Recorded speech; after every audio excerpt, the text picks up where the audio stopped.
This video is sponsored by Displate. Over the last few decades, open world games have made incredible strides. With each generation, the worlds get bigger, the graphics better, the content richer. As computing power absolutely rocketed, open world games blazed the path for how it could be put to use. And by 2013, games were recreating cities like LA and San Francisco in jaw-dropping detail. Yes. It was evident. These games were the future. And that future was looking great. Then something started happening. See, the promises kept getting bigger, the trailers more and more impressive. But when it came to the actual games, well, something was off. Destiny looked amazing, but then its entire story was gouged out and repackaged as paid DLC. No Man's Sky looked incredible, but when it launched, every trailer turned out to be an outright lie. Okay, at least we still have Mass Effect. Jesus Christ. The tech was improving, but the games somehow seemed to be getting worse, and after countless disappointments, gamers were left famished.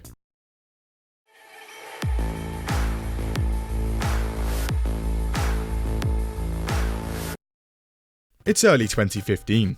For the last few years, Todd Howard and the boys at Bethesda had been absolutely smashing sales numbers and raking in hundreds of Game of the Year awards in the process. Todd had built an open world empire, but now he was finishing up his next blockbuster game, Fallout 4, set to release at the end of the year. However, at the same time, a relatively obscure developer based in Poland is doing the same thing. For the last few months, CD Projekt Red had been putting the finishing touches on the third installment of their open world fantasy series. It had been 3.5 years of blood, sweat and tears, but now things were finally wrapping up, and in May 2015, The Witcher 3 is set to release. CD Projekt Red's management sits round. Review copies had been sent out a few weeks prior, and the reviews were expected at any moment. The suspense was palpable. But eventually, the reviews come in, and the game is absolutely staggering. It slaps with 9s and 10s across the board, and the game flies off shelves everywhere. Millions of dollars of profits are conjured almost instantly. Management is euphoric. Impressive. But wait, we have a game too, and the massively anticipated Fallout 4 is released a few months later. It does very well, and also gets raving reviews.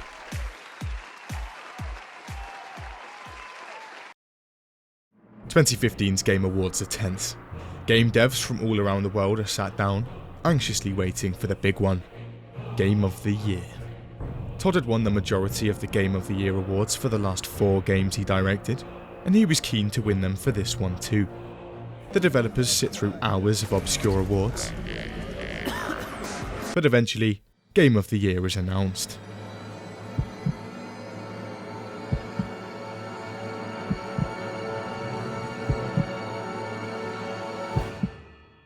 The Witcher 3. In fact, it ends the year winning the most Game of the Year awards ever. Bethesda's streak of wins burned to ashes. Todd was furious. Put the gun down, Todd.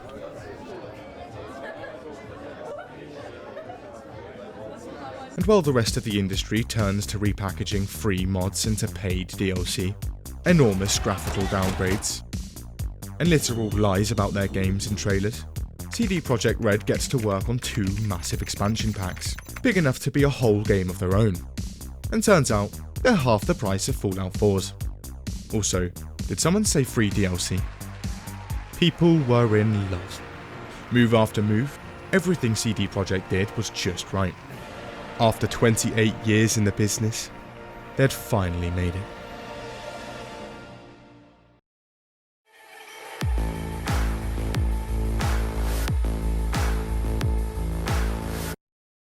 So new fans of the studio rush to see their next project. Another Witcher? No. A different fantasy franchise? Also no. Eventually, they find themselves on a video uploaded a couple of years prior. Cyberpunk 2077. a teaser trailer for CD Projekt Red's next game. Looked cool.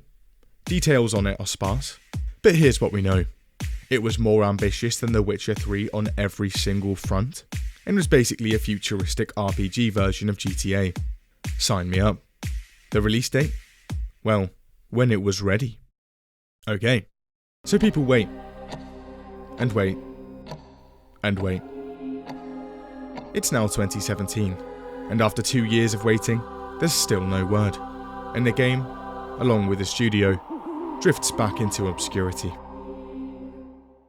But finally, in 2018, we get something did instantly. But not for long. Turns out, Todd is also at E3, and he has a little something to show off. Fallout 76. The first multiplayer Bethesda Game Studios RPG ever made. And it was launching in just a few months. Todd's promises were impressive. Sorry CD Projekt, but there was only one thing to do. And after months of excitement, in November 2018, Fallout 76 goes live. It didn't quite live up to the hype. Tales of missing canvas bags, scuffed merchandise, exploits, and a literal horde of bugs flood online forums and Reddit almost the second the game launches. YouTubers jump on the game like a pack of dogs. Bethesda fights back with a few patches that were almost bigger than the size of the actual game. But they never stood a chance. A god had fallen. Gamers mourned their death for months, but at this point, open-world game developers were dropping like flies. Rockstar had ditched GTA's single-player DLC to sell flying cars and laser guns to 10-year-olds in GTA Online. BioWare's games had regressed about a decade, and something at Bethesda had clearly gone horribly wrong. The game is destabilizing! CD Projekt was the only developer people had left, and they put their full faith in them to deliver on Cyberpunk 2077. And CDPR aimed to do just that. In August 2018, they drop a 50-minute demo of the game, alongside a sea of articles and press releases. It looks mind-blowing. Non-linear missions with tons of choices and branching endings. A game world and storyline that reacts to your actions. Complex community and crowd systems that would make for the most believable city in an open-world game to date. Random encounters and events. Player backstories with far-reaching campaign consequences. Explorable buildings with multiple floors. Multiple apartments. An in-depth wanted system and corrupt police. Wall running. Over 1,000 NPCs with their own routines. An online multiplayer added post-launch. And more. And it would be available on every current platform, including Xbox One and PS4. Things were shaping up great. But fast forward a few months, and at E3 2019, the final bombshell drops. Wake the fuck up, samurai. We have a city to burn.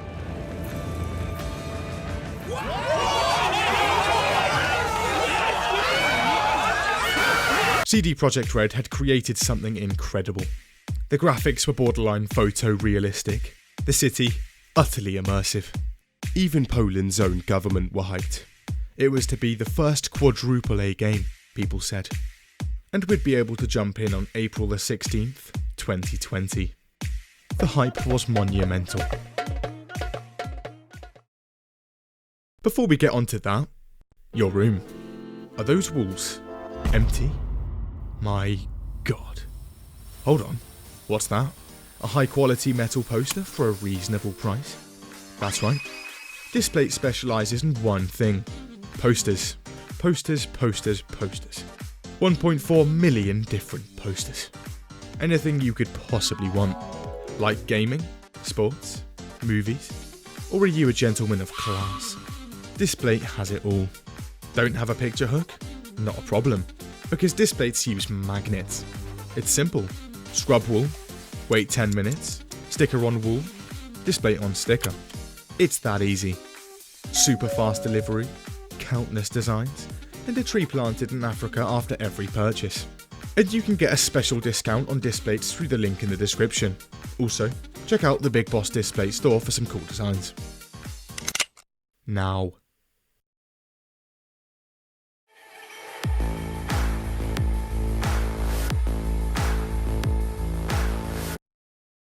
So people are hyped for the game.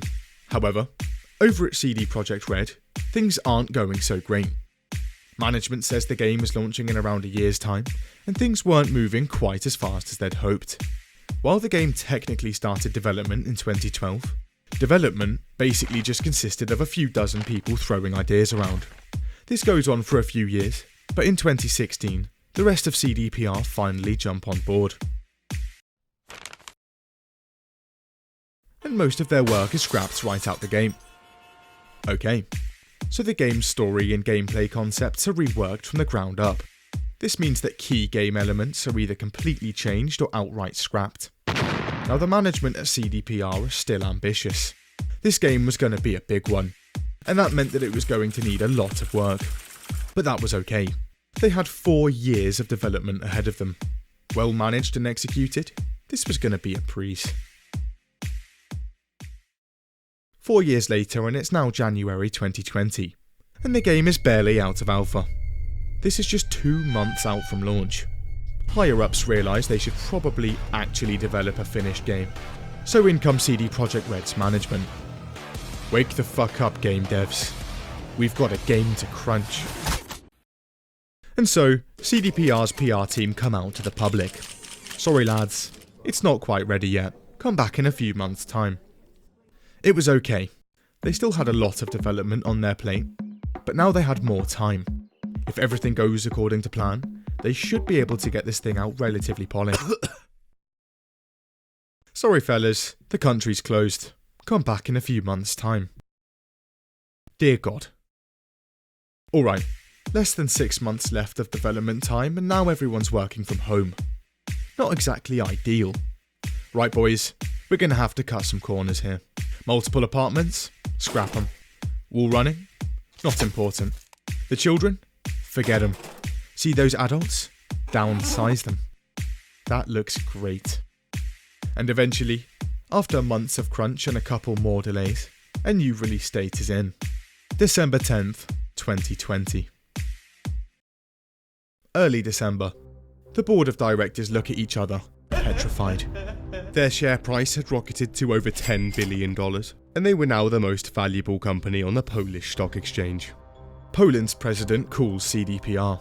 Their entire economy laid on the back of this game's launch. If it was a flop, they'd be executed one by one. They could not cock this up. They couldn't delay again, or they'd miss the holiday sales period. Investors would be furious. But on the other hand, the game was still a bit rough. They eventually come to a conclusion. Launch the game.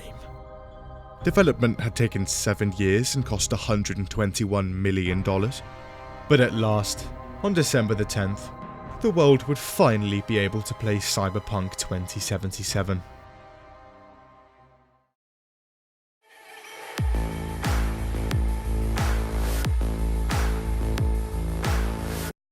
December 9th, one day before launch. Early reviews are looking good.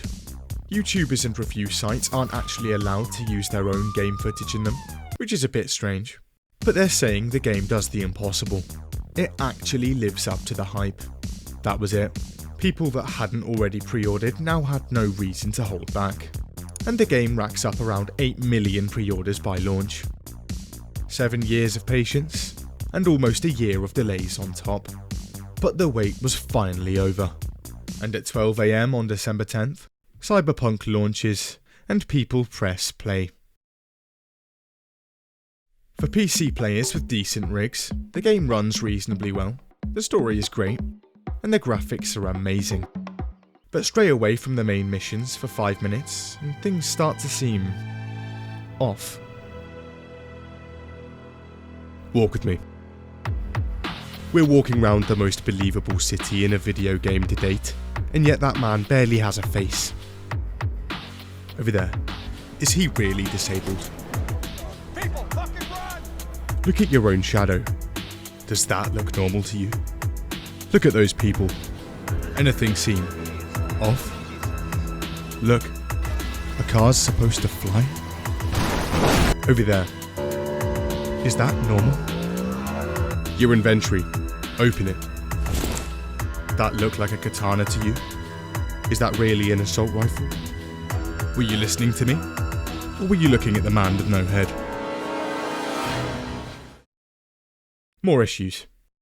Incredibly broken armor stats means that dressing like a bin man provides more protection than a full-blown combat suit. Futuristic bulletproof military armor? Nah, I'm good, son. The game has a detailed crafting system, but there are a few problems. First up, it's incredibly broken.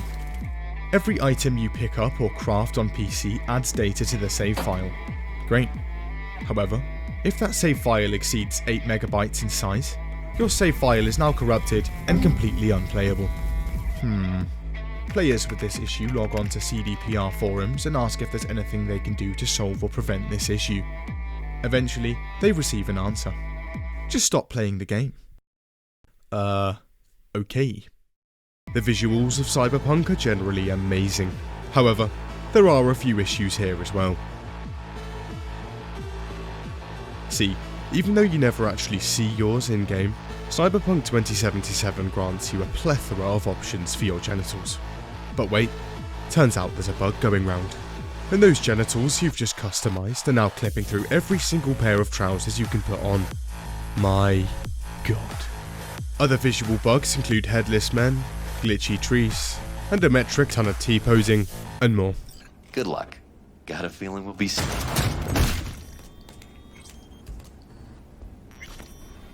Then there's the console performance. It's not great.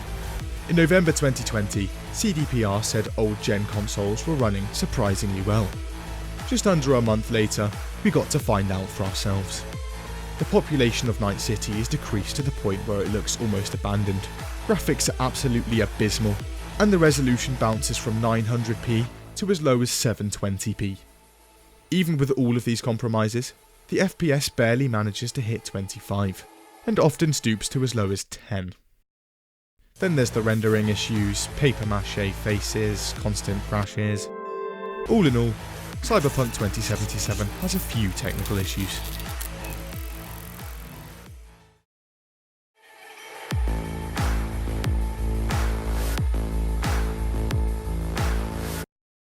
Early trailers of the game said everything is subject to change, and everything did.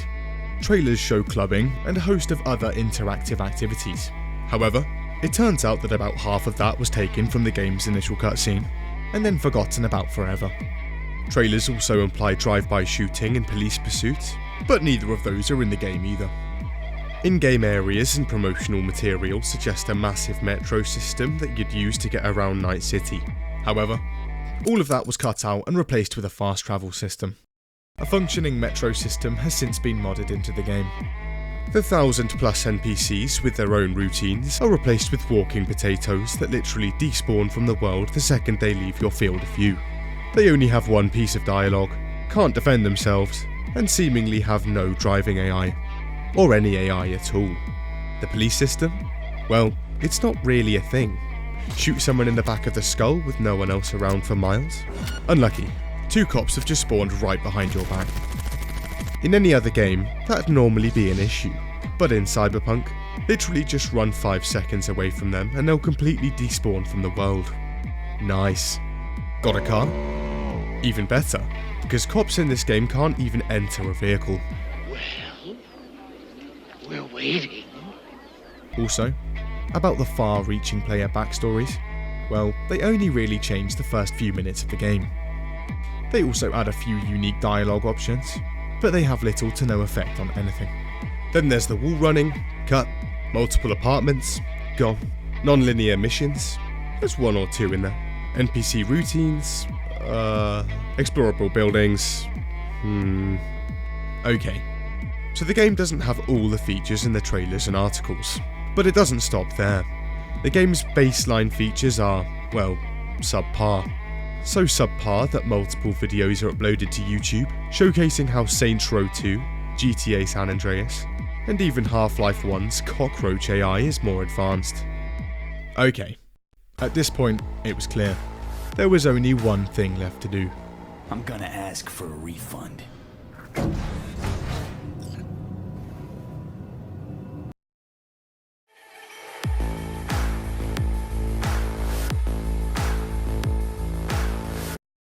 Refunds, refunds, refunds. Refunds everywhere. CDPR is hit with a meteoric shower of refunds, and the game is in such a terrible state that, against their own general policies, Xbox and PlayStation actually allow them. By the way, PlayStation has to literally remove the game from their online store to do this. Naturally, the game is memed into oblivion, and CDPR is dragged through the gutter in the press and online for months to come. A few pieces of CDPR's marketing also becomes a lot more relevant. CDPR's stock price also absolutely craters and falls by 50% in a matter of weeks. Dear God, those investors do not look happy. They file several class action lawsuits instantly. Nevertheless, the game still sells a ton of copies, and massive bonuses are dished out to management within a few months. Delicious. However, a few weeks later, and CD Projekt's PR team comes out of the shadows. Okay, yeah, the game's a bit rough. Here's a roadmap of how we're going to fix it. That roadmap slowly changes over time as CDPR fail to hit deadline after deadline, but over the next few months, patches are added and the game slowly improves. Is that actual NPC AI? My god. It takes 6 full months of patches, but the game is eventually stable enough to be added back to the PlayStation Store. CD Projekt Red have since scaled back their plans for multiplayer, and are still patching the game to this day. So CD Projekt Red continues the slow rollout of updates in an attempt to restore the game to its original promise. But whether or not Cyberpunk is ever patched to the point it resembles the trailers of the game, one thing is certain. Gamers are done. While there has been the odd redemption, CD Projekt Red was the last straw. That was it. No more pre-orders. No more hype trains. No more anything. The lies were not going to work again. But then they locked eyes with him. He whispers something in their ear about being 4 times the size. 4 times the size. How could they resist?